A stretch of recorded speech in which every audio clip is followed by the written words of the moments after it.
Hello and welcome to another episode of Pakistonomy.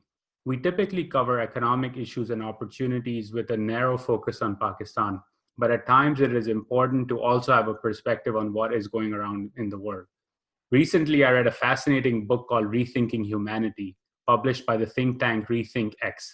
This was a fascinating read as it talked about how major technological shifts in key sectors such as agriculture and energy are about to usher in a new age for humanity.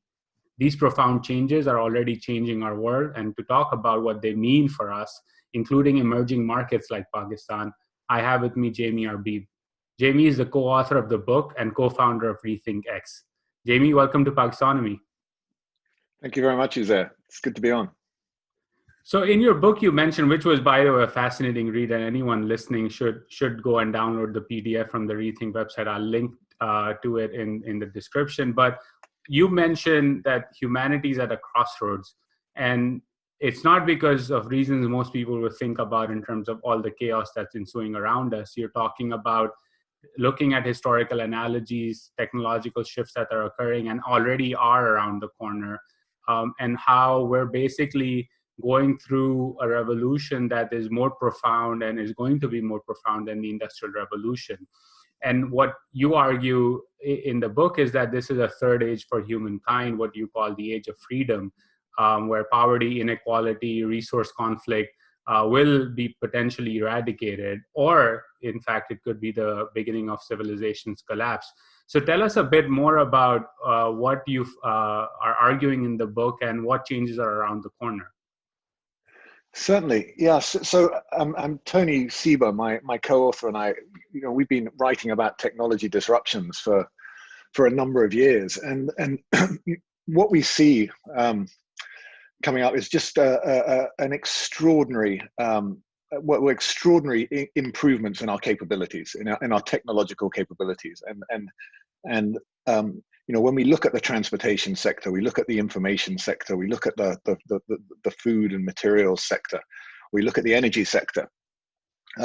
We see essentially a 10x improvement in terms of the cost of technologies that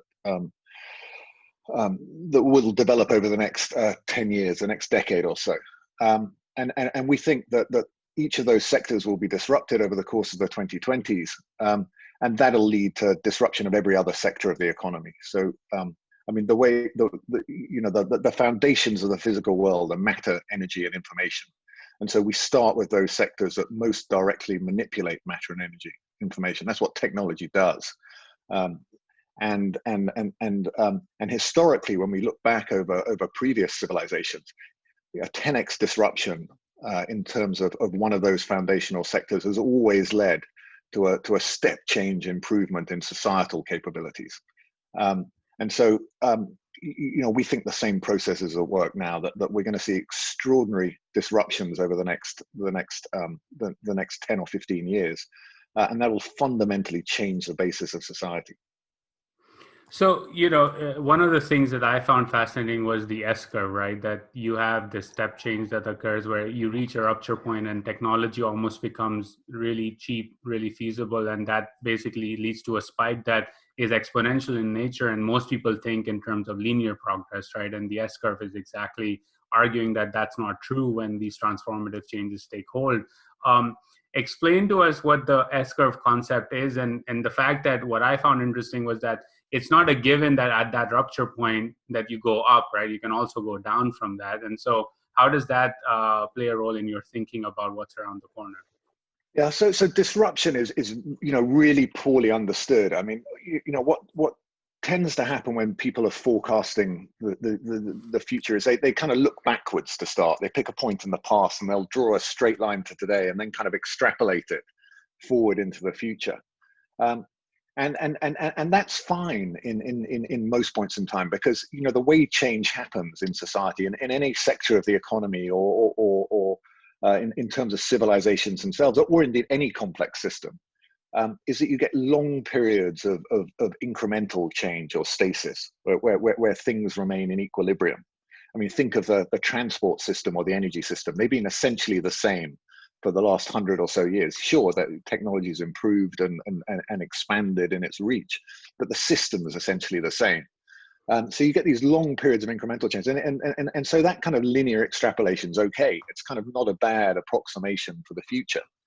But unfortunately, when you come up to a period of disruption, it gives you a woefully inadequate forecast, because disruption goes in S-curves. It's non-linear. You get these sudden step changes. And that, the other mistake I think that mainstream forecasters make is another linear mistake. It's in terms of what we call linear causality. They think that A causes B, or a change to variable A causes change to variable B, but all else remains equal. I mean, that's kind of how science is conducted. It's what we're taught in the lab. We analyze the change on one variable, but we hold all else constant. Now, of course, the real world's not like that. It's a complex system. Everything's interconnected, and change in one variable could ripple across the whole system and change everything, and then ripple back and affect the starting variable. So what we're doing that's different to anyone else is modeling a complex system. So we're picking up the feedback loops, and it's really these feedback loops and system dynamics that drive that S-curve. So in the periods of equilibrium, the long periods of incremental change, you have negative feedback loops, what we call breaks, that constrain change. And so it's very difficult to disrupt a sector or indeed a civilization, because there's a lot of incumbency there, a lot of resistance to change. A simple complex system to think about might be the human body. We have all kinds of negative feedback loops that keep us healthy.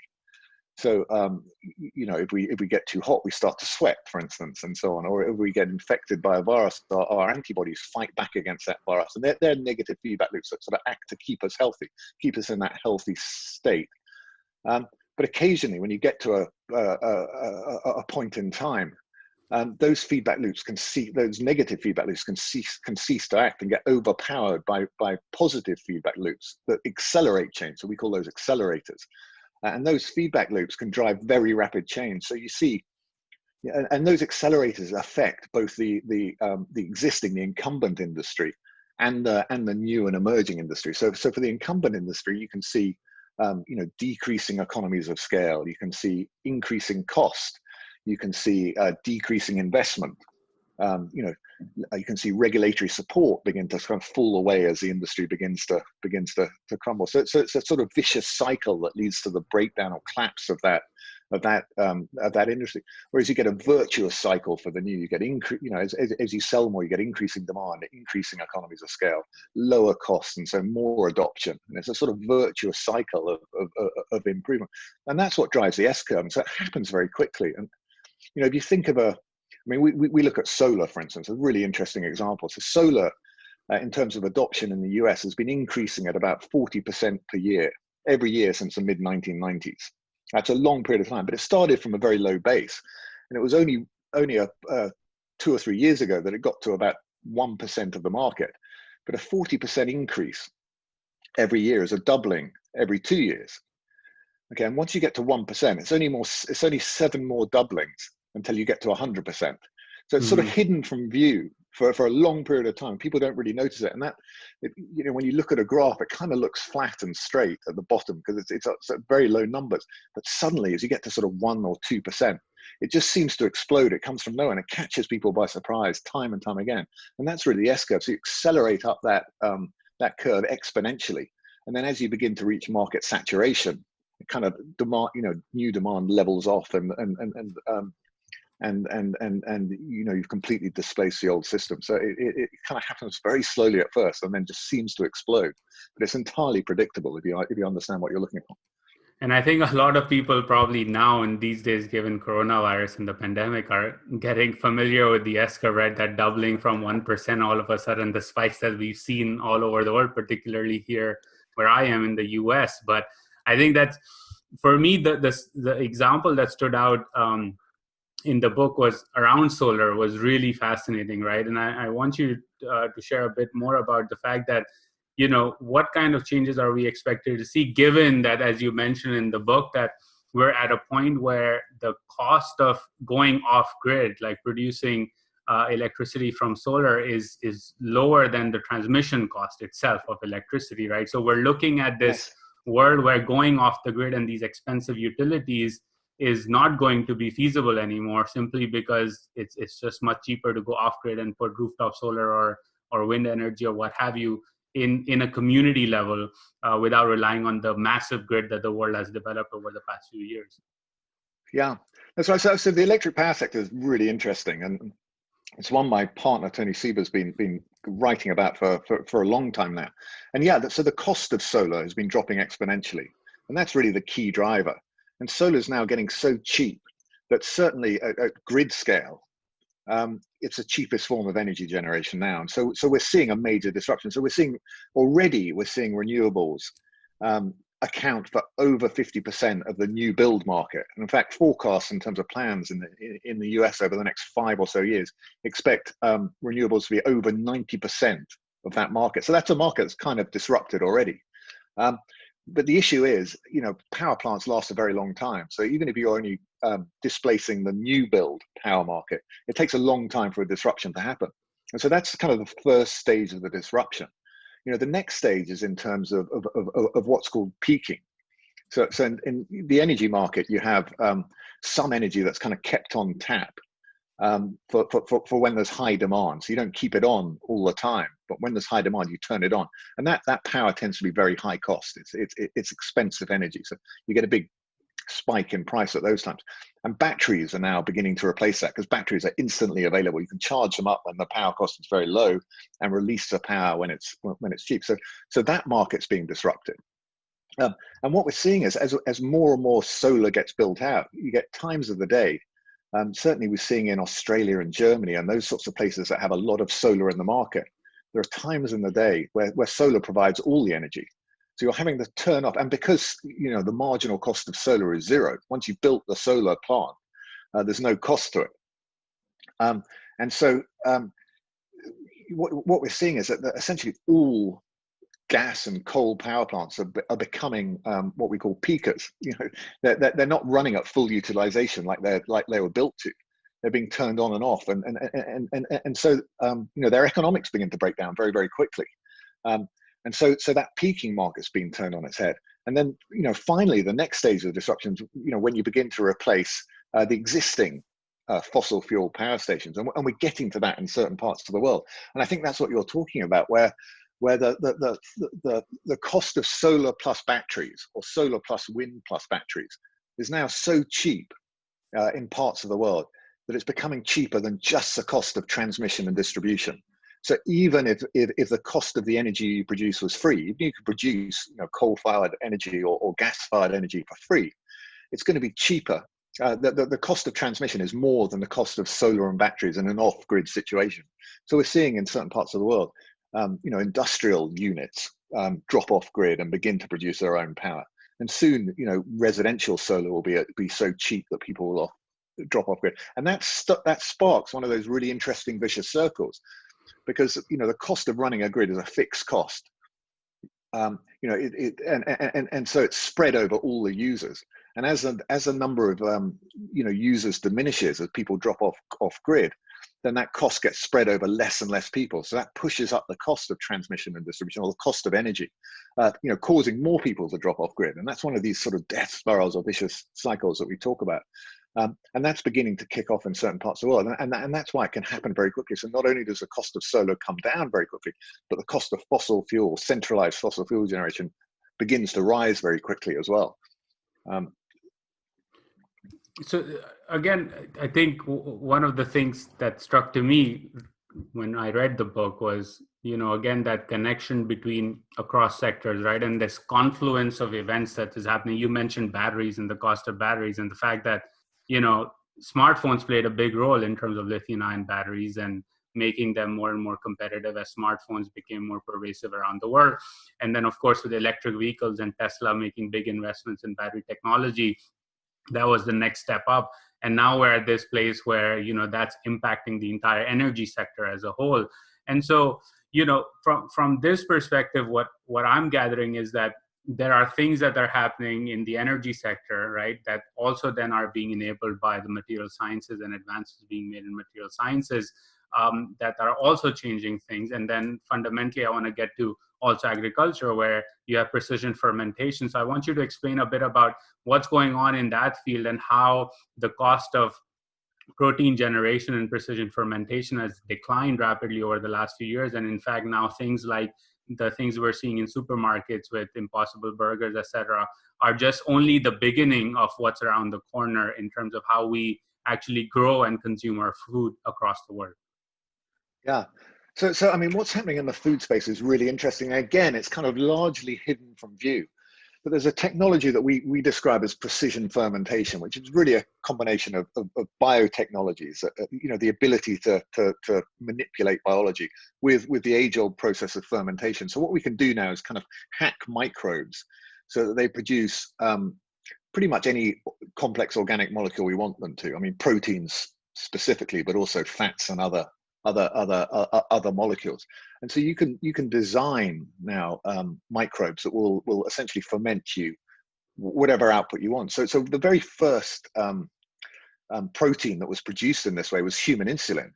So we used to produce insulin. We used to extract insulin from the pancreas of pigs and cows, and to get a kilo of insulin took about 50,000 animals. I mean, extraordinary amount. But you know, scientists back in the early 1980s worked out how to produce human insulin through precision fermentation.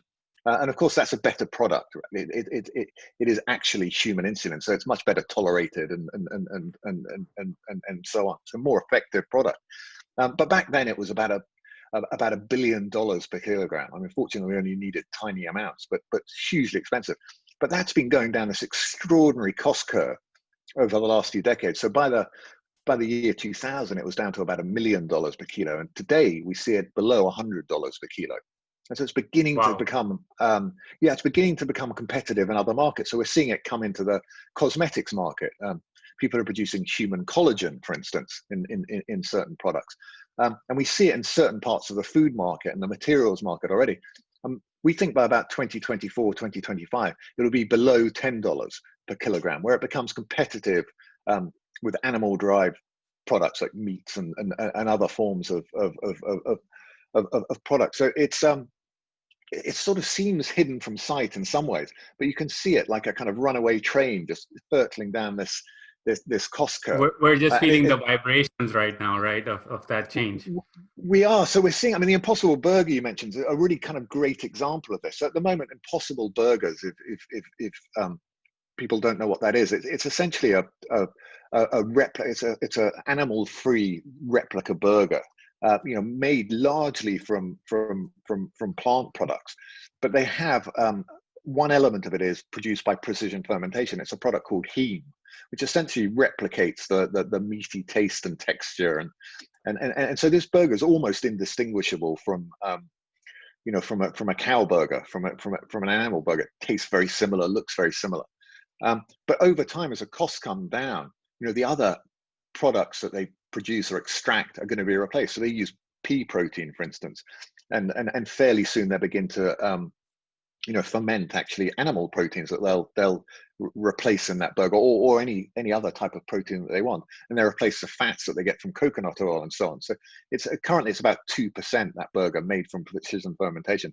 Over time, that'll come down dramatically, and it's getting cheaper and cheaper. And you know, one of the interesting things about this model is that it's essentially, it's kind of, we call it food as software. So you know, a cow or an animal agriculture, you know, improvements are essentially limited by evolution, right? It's a very slow process to breed a better cow or you know, a better product.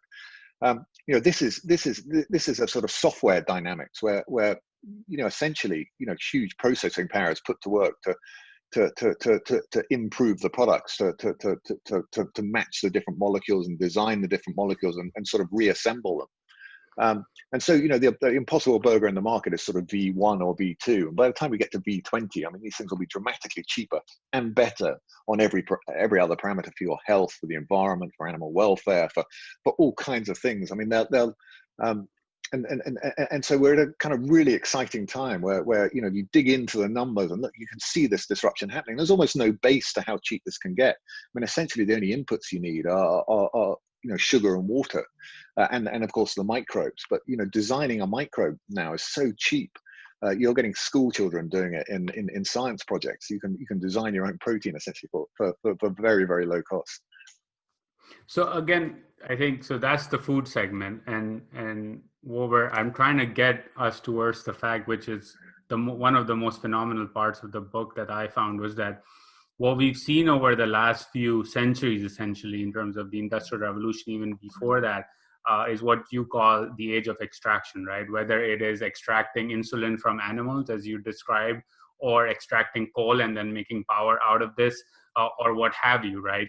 And what we're beginning to have are these transformative technological shifts in the way we consume and produce energy, food, develop materials, etc., that are taking us towards what is technically away from this extractive model of society and civilization that we've had.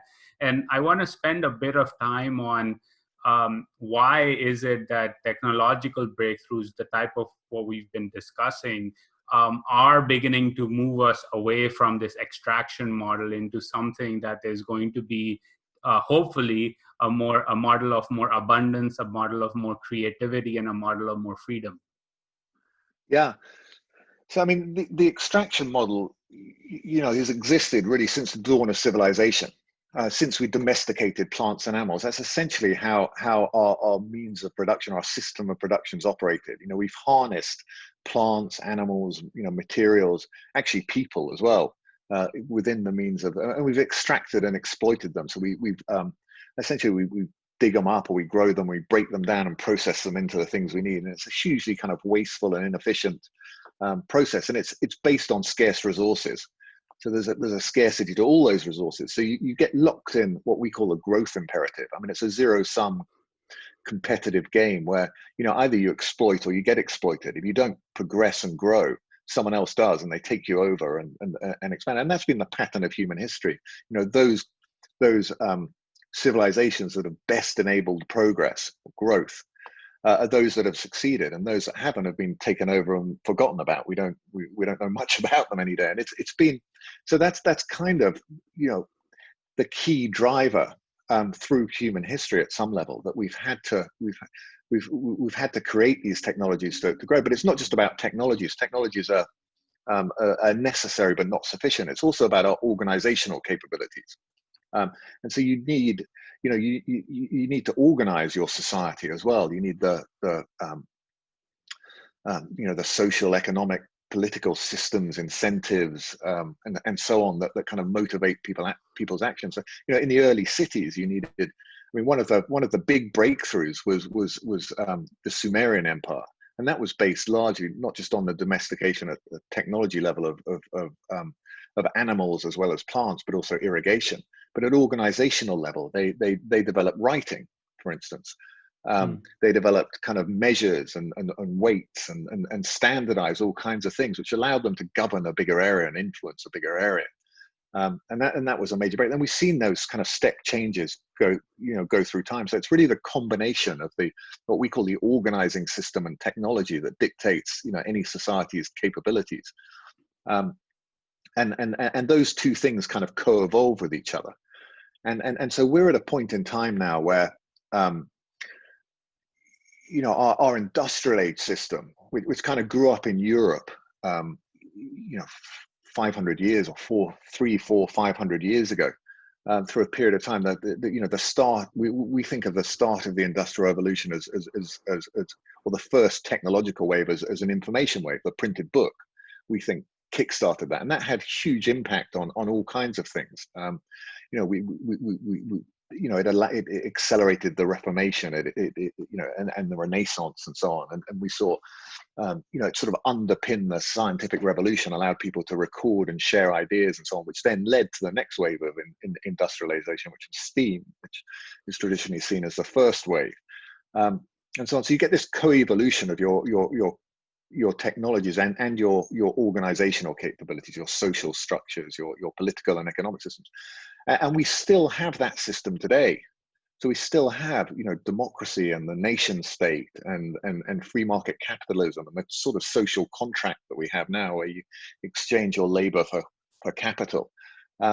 And we still have that kind of that way of thinking, that the sort of scientific method is still at the heart of our kind of models of thought. The reductionism that sits in there, it's kind of very much physics as opposed to biology, and I'll explain that later on. But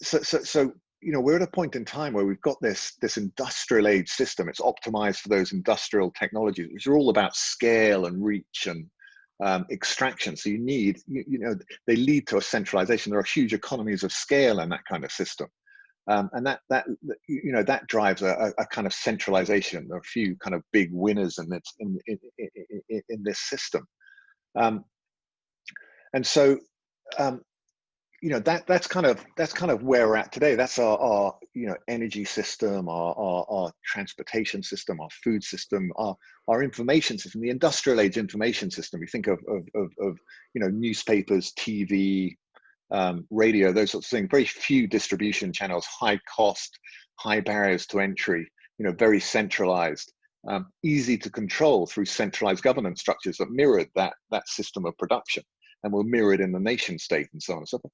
The news system, and information is a great example for this, a new system that's emerging, and information's leading the way again, is much more distributed. Billions of people connected, producing, consuming, connecting with each other, able to exchange ideas for zero cost. And that's almost ungovernable by our industrial age organizing systems, our kind of regulatory and governance structures. And we're experiencing real problems with that. I mean, nation states just can't govern or control Facebook or Google or any of these other. You're seeing a few hackers in a basement somewhere, influencing the election in the biggest country in the world. I mean, extraordinary things. And our thesis is that as we begin to see the other sectors move in that direction as well, much more distributed, based on kind of abundant local resources, that the governance structures will be unable to cope with this system that's emerging, and we'll need to kind of rethink all kinds of things. I'm not going to go on any longer, so that was I quite think a long answer. No, it's fascinating, because as you were describing that, I was thinking through a previous guest I had, and we were talking about with Dr. Sattar. She's a professor at Tufts University, about Pakistan's agricultural problem, right? And water, and the idea about building dams. And she described in different words what you just described, is that not only do you need the hardware, i.e. dams, but you also need the software, i.e. institutions and an organizational system to make sure that that water is then effectively used and governed, etc. That just building some hardware is not going to solve your problem.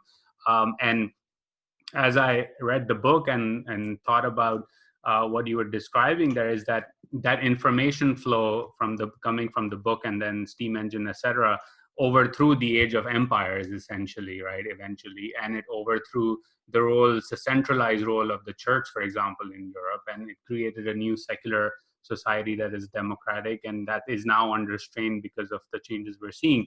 And in fact, like, the fact that today we're talking to each other remotely over video conference, right, is testament to the distributed nature of information itself. There's no marginal cost associated with us doing this and me publishing a podcast, except the fact that we have internet and a Zoom video recording capability. So it's a tremendous shift in terms of how do we govern. But that makes me then think about the fact that as this distributed world emerges, the way you've described, is that the old model and the China model, for example, that's currently active, or what the South Koreans or the Vietnamese have been doing, is that you start organizing on an industrial capacity to become the manufacturing hub of the world and accumulate wealth as a result of that, whether it's in the form of foreign exchange reserves or higher incomes for your people. That is not going to work, right? Because you will have societies, for example, in the United States, that, with nanotechnology, can all of a sudden 3D print their shoes without hiring people in Vietnam to make their shoes, for example. So if that is going to be the future, first of all, am I right in drawing this conclusion that distributed nature will essentially change the nature of global supply chains the way they're structured today? And if so, then how do you see developing economies, emerging economies, sort of grasping with these challenges and being able to grow and innovate and catch up with the rest of the world or the developed world in a way that is feasible for them, given that they're already not caught up yet. Yeah, no, it's it's a really interesting insight there, and I think I think you're I think you're absolutely right. I think the the emerging economies actually might find themselves in a pretty good situation. So what's led to China's emergence is very much kind of extraction age economics. Labor is a major input into the system, and in China it's been very very cheap, and so that's led to the model that you described, that the path that China took to get where it is. That's sort of disappearing as we move to this much more distributed model. We're going to see local self-sufficiency. Small communities will have everything they need locally. They'll have the photons, electrons, the molecules that they need. And so we think of the world as we describe it as the network and the node. So you're going to have a series of distributed, self-sufficient nodes, communities, cities, and so on, that can kind of produce almost everything they need eventually, connected by a global information network. And so we're not going to see that kind of flow of physical goods, and largely fast forward 10, 15, 20 years, and largely it's going to be a fully automated system. So we'll take the human out of the at least out of the production system, and so there will be no reason to go down the path of China. I think that path is sort of closing. But interestingly, when we look back at history, what we see is that the leaders very rarely, the leaders of one age or one era very rarely lead the transition to a new era. And you see it at a company level. So, you see in any sector of the economy that gets disrupted, it always comes from the edge. You see, Kodak's a great example where, Kodak developed the digital camera and failed to capitalize on it and got disrupted. But you see it across the board. I was going to say Nokia and Apple is like Nokia and yeah, story, absolutely, right? or Google or coming into the the smartphone market and Apple as well. And it's or BlackBerry disappearing. And it's the leaders. They're sort of handicapped by incumbent mindsets. The incentive structures are. You're kind of focused on incremental progress, and all your incentives and your mindsets are geared up towards that. And so, there's a baggage to incumbency, and you see that with civilizations as well. That civilizations over time, they lose their adaptability, and the cycle of civilizations where you get this sort of extraordinary growth and then this period of collapse. The incumbents are unable to adapt, and then a few hundred years later, after a dark age, you'll find someone on the edge of that. So you'll find, after Egypt collapsed, you found Rome, essentially took over the mantle with the next age, broke through and got up to this sort of far higher level of capabilities than even the Egyptians had. And they were on the edge of, they had knowledge of the Egyptian technologies and developed them further, but they had none of that baggage of incumbency. They weren't held back by that. And so our view very much is that the Chinese, the Americans, the Europeans are actually disadvantaged by being in the lead now. It's almost going to be impossible for them to give up some of the things that they need to rethink. I mean, we think of as fundamental truths, things like the nation state, things like democracy, which actually might not be the best constructs going forward. Those are variables, they're not constants. They've served us very well for a few hundred years now, certainly in the UK. But it's not necessarily the best method of managing this emerging society. And so, those places where those things are less embedded actually might be in a better position to experiment and try new ways of organizing themselves. And certainly, we think any part of the world now is capable of capitalizing on these trends. Again, very low cost. You need some capital to build the system out, but once it's done, extraordinary low cost of goods and so on. And the challenge is really about the organizational capabilities.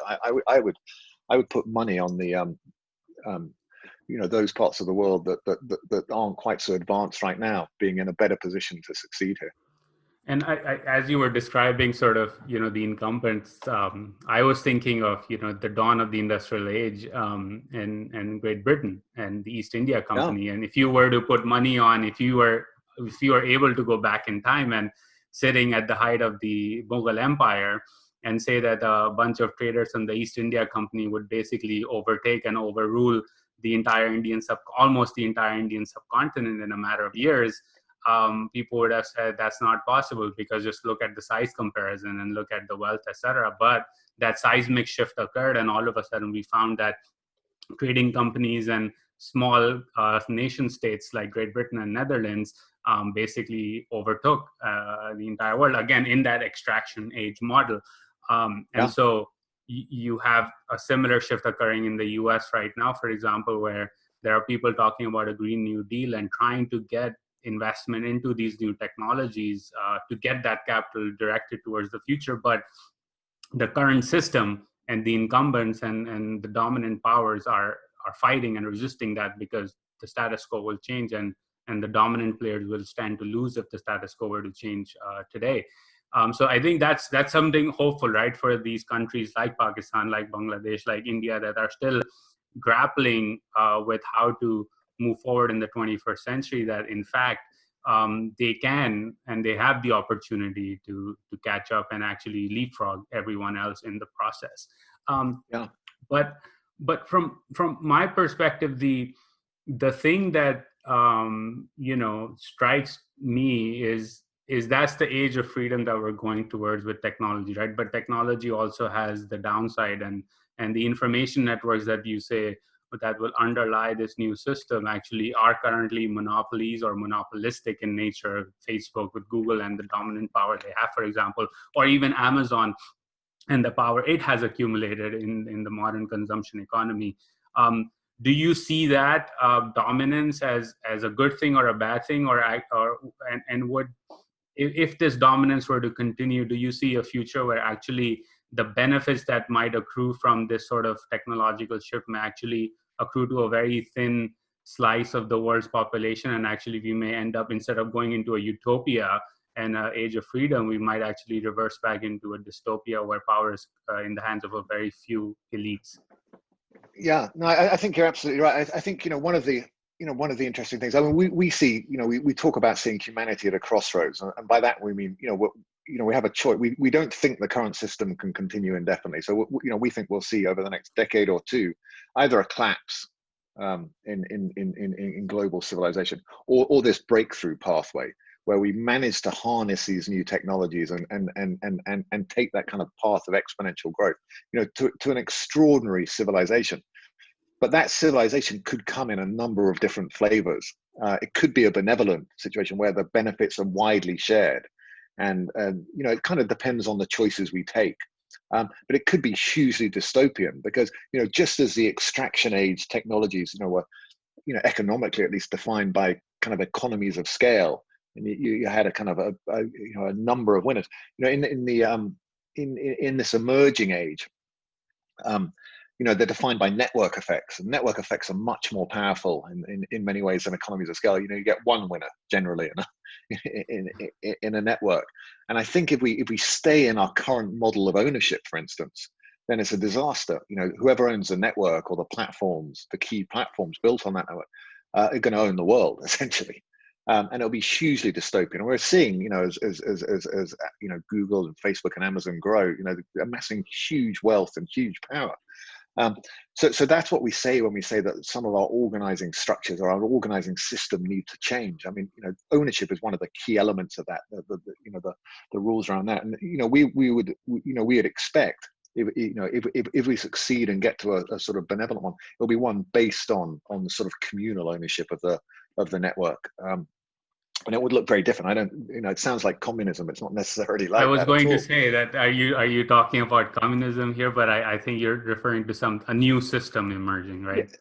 yeah, no, communism. I mean, communism's been interesting. I mean, one of the reasons it hasn't been successful in this age is that it kills the incentives to progress. And that's been the problem actually with deep socialism and things like that, is that if you do that unilaterally, someone else just overtakes you, and it's, as you say, it's like the British, the East India Company turning up in India with these extraordinary powers.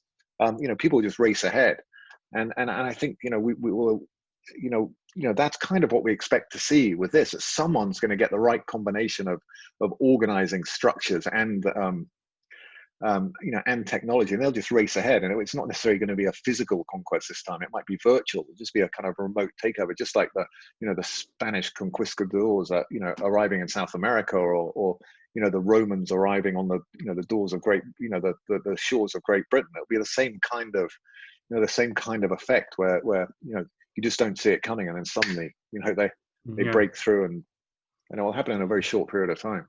And again, it's about imagining something new, right? The fact that a lot of people today take, for example, the multinational public limited company as the end all be all, as the system that we have, and as being a constant. That's not true. This is a very, in the grand scheme of things, in terms of how civilizations have organized themselves, it's very young, and it's a very new concept, and it didn't exist a few hundred years ago, and it probably won't exist sometime in the future. And the fact is that as the systems change and as our technologies shift, the idea is to imagine a new future. And at times, yes, the remnants of the previous system and the previous age will be part of what comes next. But the fact is that we shouldn't constrain our thinking in terms of saying, well, the only way to have a dominant information network that is underpinning this entire new system is through a Facebook or a Google, which is a public limited company, right? And you talk about that in the book in terms of like an information company or a new type of concept which has different roles and responsibilities compared to the shareholder value generating model that currently exists. Yeah, no, I absolutely agree. I think one of the challenges is, over the next few years, we'll still need those structures to drive the kind of progress we want to see, to accelerate us down the path. But at some point in time, we won't. As AI takes on an increasing role in not only in kind of governance, but also in kind of technology development and so on. You can kind of hardwire progress, into the AI. So, I think it's inevitable that we're going to have to rethink everything. I mean, it's essentially everything in our system is a variable, and we tend to see things as constants. We like to think in a kind of narrow band and extrapolate these things forward. But and that's part of the problem when we try and solve problems like poverty or inequality or climate change. Those sorts of discussions we're having in society right now about how do we patch up our old industrial system, how do we make it work better. And that's needed. Don't get me wrong. That's a useful thing to do, because we need to, make that system last until this new one kind of fully emerges. But it's not a root cause. It's not a root cause. So it's not a solution of the root cause. I kind of think of it like a doctor kind of treating a symptom. And then treating the side effect of the treatment, and so on and so forth. That's what we're doing. We're kind of putting sticking plasters on our industrial age system, when what we should be doing is sort of enabling the new creation-based system that we talk about to emerge. And that's where you solve the root of the problem. You can't. I mean, a lot of these problems we have are in our world today are in conflict. You can't solve them all together. You can't solve poverty, inequality, and climate change together. If you poverty and climate change, we want to solve it.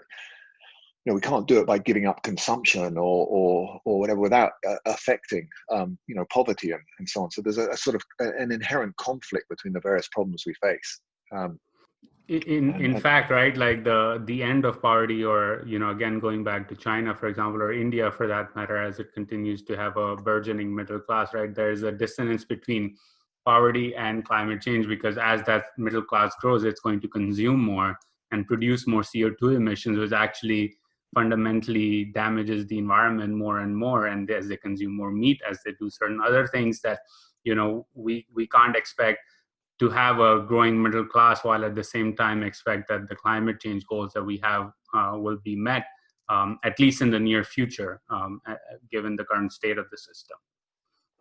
No, I think that's exactly right. And I think, that's the problem with an extraction-based system. It's kind of inherently unsustainable, that at some point you're going to reach the limits of it.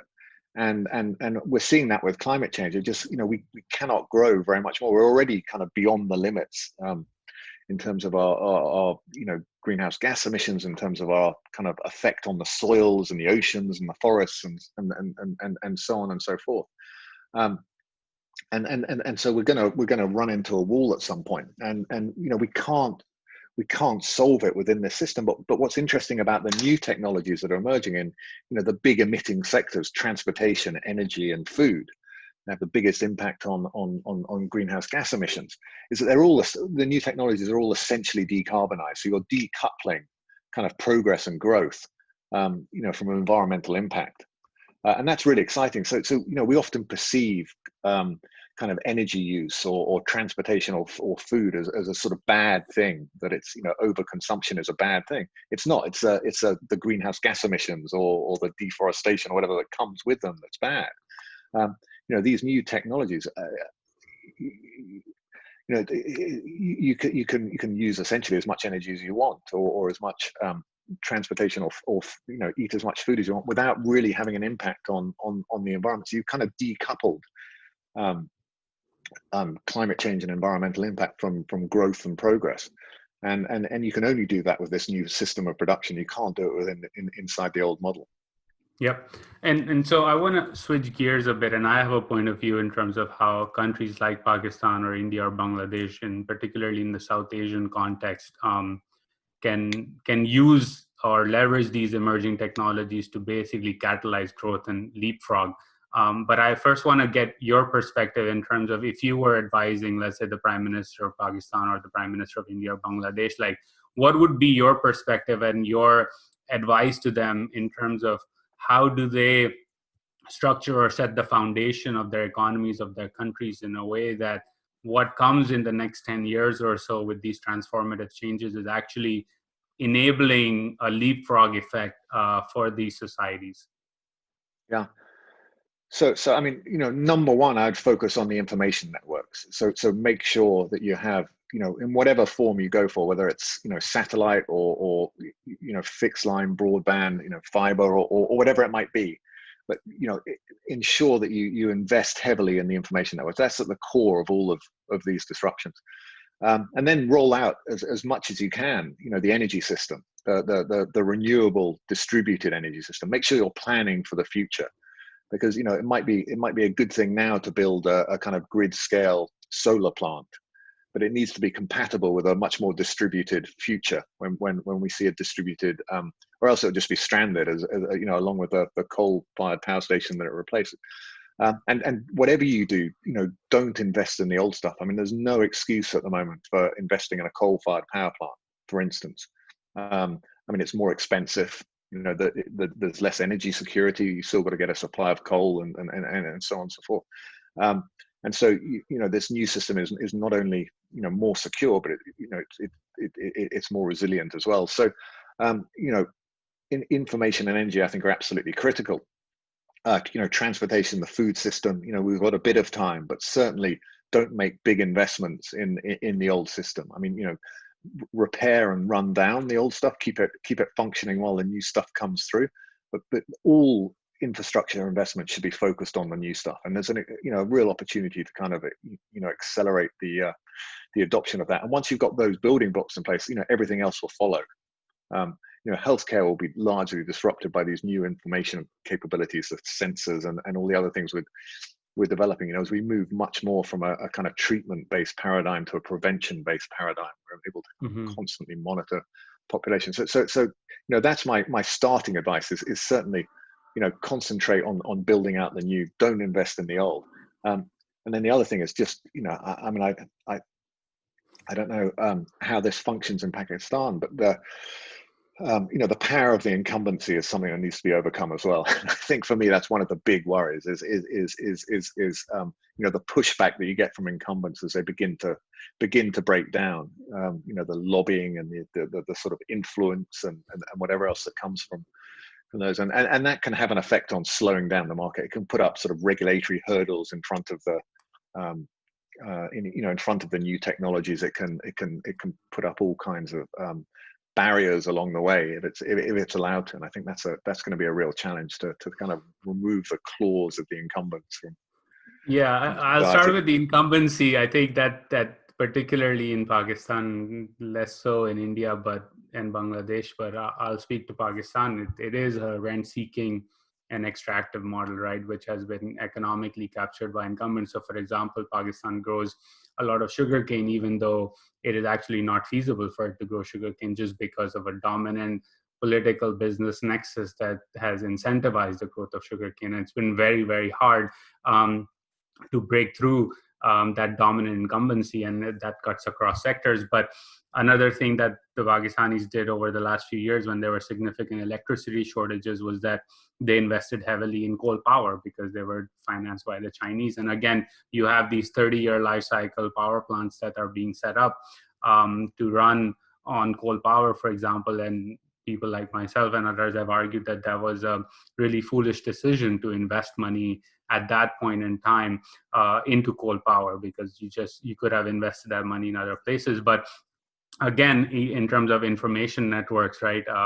I was looking at some data, and there's a huge digital divide in Pakistan. In the Indian example with Reliance Jio and what they've done with 4G connectivity has been transformational. So India is ahead in that, but Pakistan has a long way to go. But even there, right, that information network, when you mentioned health, but I would mention education as well. Like, for example, with literacy, if you lay down the information network, all of a sudden you no longer need an army of teachers to reach to every village and every little district around the country to educate children. You can have distributed learning and distance learning enabled through technology, but you first have to have that infrastructure there. So I think we're aligned there. And I particularly on the energy side, right?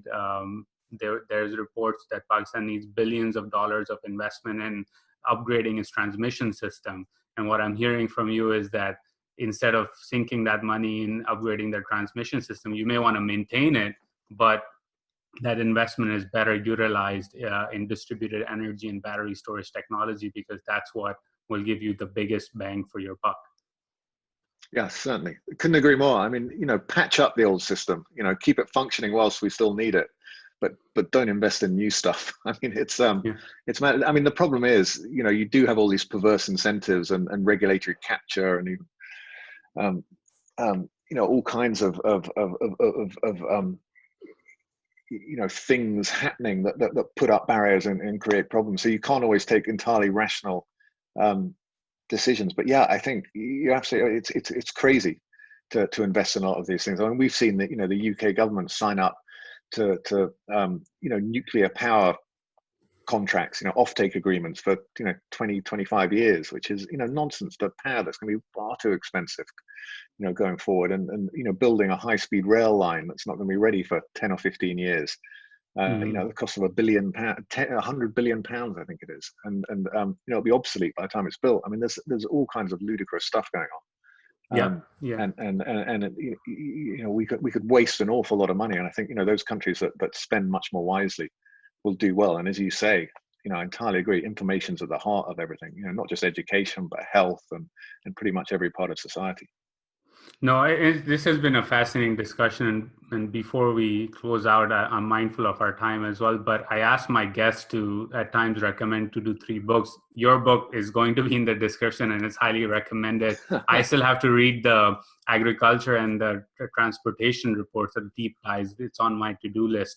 But what are 2 to 3 books that you would recommend to folks who are interested in learning more about these technologies and the fundamental seismic shifts that are around the corner?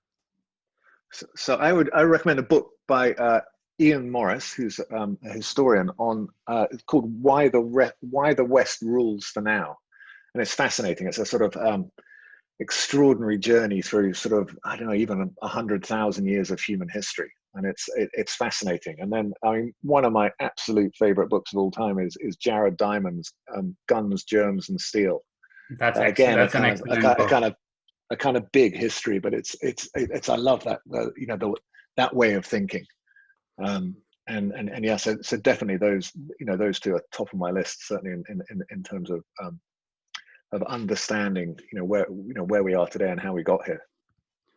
Well, those are great books. I haven't read the Ian Morris one, but I have read the Jared Diamond one, and it is an excellent book. And this has been an excellent discussion, and one that I at times have with myself and with my friends about what the future holds. And I think it's important that emerging economies also pay attention to these things. So I thank you for your time.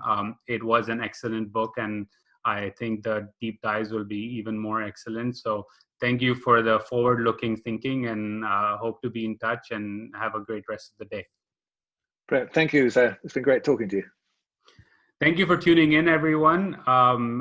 This was a great discussion. If you like our content, please subscribe to our YouTube channel, or like us on Facebook. We are also on all podcast mediums. So we'll see you next week, and have a great rest of your day.